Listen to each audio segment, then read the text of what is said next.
during COVID, governments locked down our states. Our businesses were either shuttered completely if we weren't deemed essential.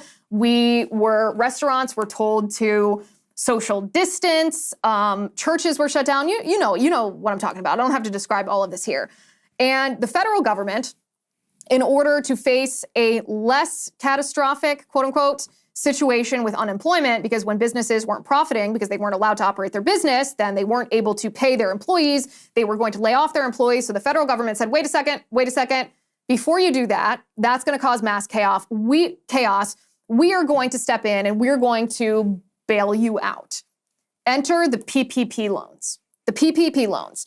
So at Silicon Valley Bank and other banks, this is not just true of Silicon Valley Bank, but deposits on hand for many of these businesses tripled during the COVID pandemic, which at first glance you may think is really odd because didn't they have to spend their money on operating their business? Well, no, they didn't, because PPP loans exceeded what they needed. And so these businesses deposited the PPP loan money into their bank accounts at Silicon Valley Bank.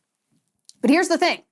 When a bank like Silicon Valley Bank receives this enormous cash infusion, they can't, with depositors, they can't just leave it sit there. They can't have this amount of money at their bank. They have to diffuse that cash because they cannot leave it on the books.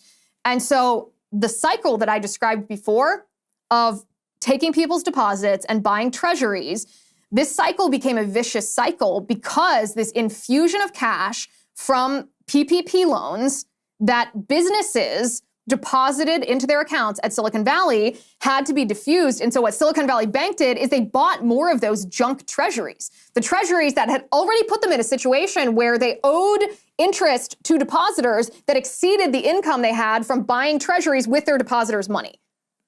And they perpetuated that vicious cycle. Now, I want to be really clear here and make a differentiation. I'm not talking about a PPP loan that Silicon Valley Bank got. I'm talking about all of the different people who had accounts at Silicon Valley Bank.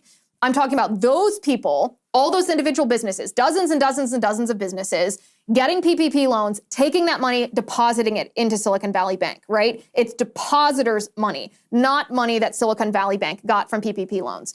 So the vicious cycle continues when Silicon Valley Bank had to diffuse this influx of cash from their depositors, and the choice they made with what to do with that cash was buy more of the junk treasuries that were paying an interest rate less than what the interest rate of the deposits were owed to the depositors. Do you see what a humongous mess this is?